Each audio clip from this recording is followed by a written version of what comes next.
Hello sports fans, welcome to Super Sports Central. Today, we're going to be going over my Week 8 UFL predictions. So last week, I had a good week going 4-0, and that brings my record on the season to 17-11. Kicking things off this week with the game we have on Friday, and that is the Showboats at the Brahmas. So we'll have a live watch for this game starting at about 8 p.m. Eastern Time on Friday, so I hope to see you guys there. Now, neither of these teams have been very good so far this year, as both teams have been eliminated from playoff contention and are sitting at 1-6. But even though these teams aren't that good, I still think this could be a pretty good game. For the Brahmas, they're playing on Friday for the second straight week. After last week, they lost a tight one to the Defenders. And the Brahmas, they actually looked pretty decent last week, and especially offensively, as they tied a season high, scoring 24 points. Now, maybe the Brahmas can carry that into this week's game, although they seem to only play well against the Defenders. But the Brahmas' offense has not been very good so far this season, scoring a league worst 13.6 points per game, and they face the Showboats defense that's also not great, as they're allowing 21.1 points per game, which is third worst.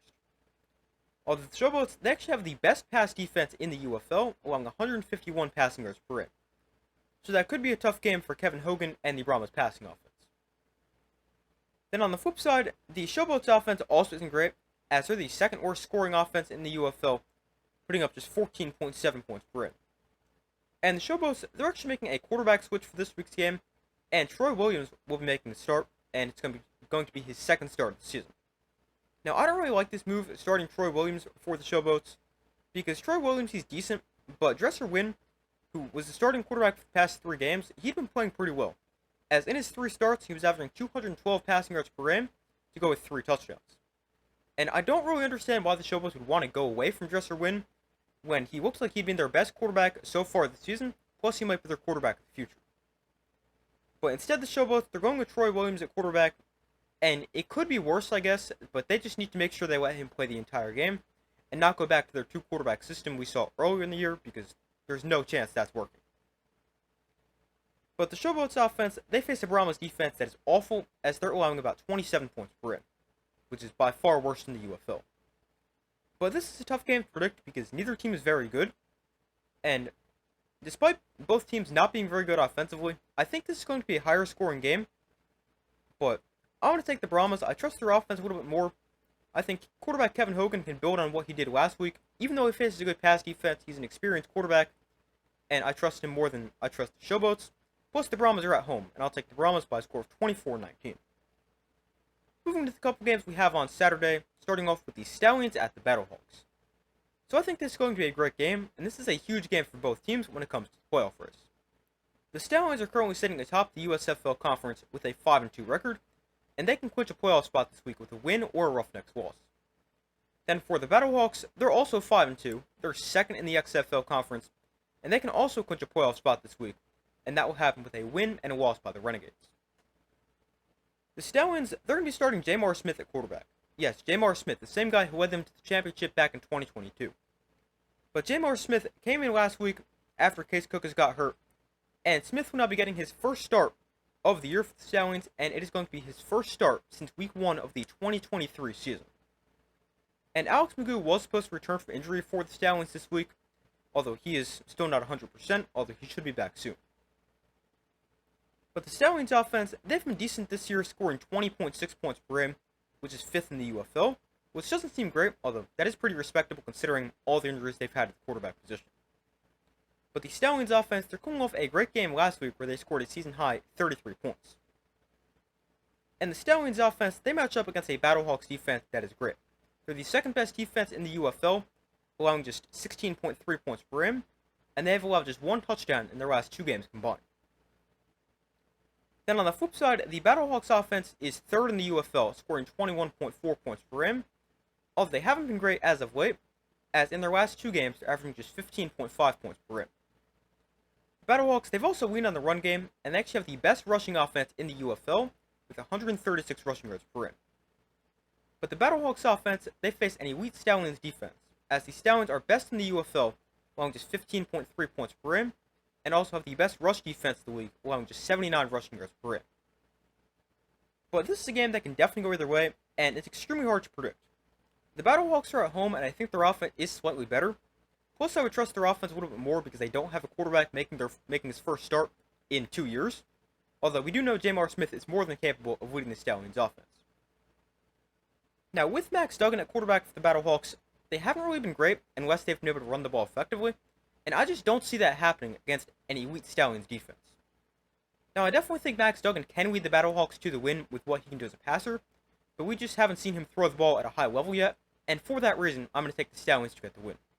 But this is a game that can definitely go either way, but I've got the Stallions with the win by a score of 21-20, but a very difficult game to predict. Next game, also on Saturday, we've got the Panthers at the Roughnecks.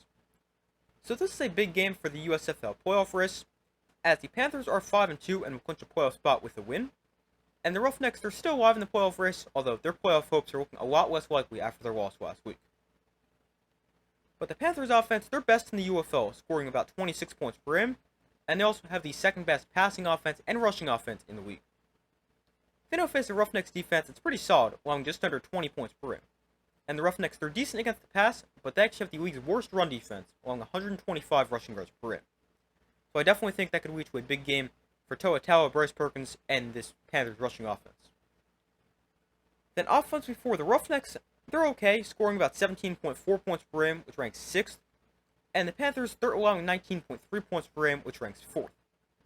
But I'm going to take the Panthers to get the win. They're the better overall team. I think they'll have a big game on the ground against a bad run defense.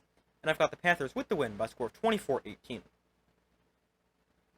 And our final game on Sunday, we've got the Renegades at the Defenders. So this is another big game, as the Renegades, they're currently 3-4, and can be eliminated from playoff contention this week. And the Defenders are first in the XFL conference at 5-2, and they'll clinch a playoff spot with a win.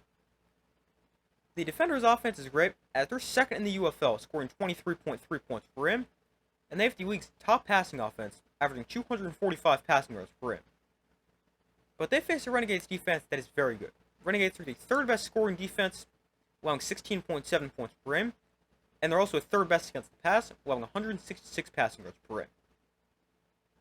Then on the flip side, the Renegades offense was pretty solid last week, especially in the second half, so I definitely think they can carry that over into this week's game.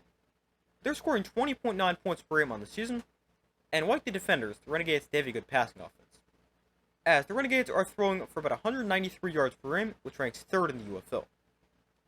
And they match up against a Defenders defense that got off to a great start, but hasn't been great as of late, and they're allowing 22.4 points per game, which is actually second worst in the UFL.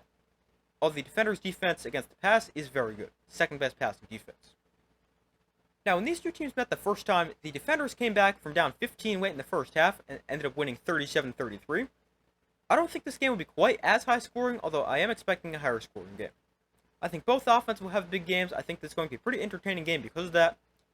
And I'm just going to go with the more consistent offense and the overall better offense, and that's the Defenders. Jordan Tamba was amazing last week with one of the best quarterback performances in modern spring football, with 278 yards on just 19 completions and also 3 touchdowns. I definitely think he can carry that over into this week's game. The Defenders, they've been the more consistent team. They're also home, and they've already beaten the Renegades on the road, so I'll take the Defenders by a score of 28-23. But this is another game that can definitely go either way.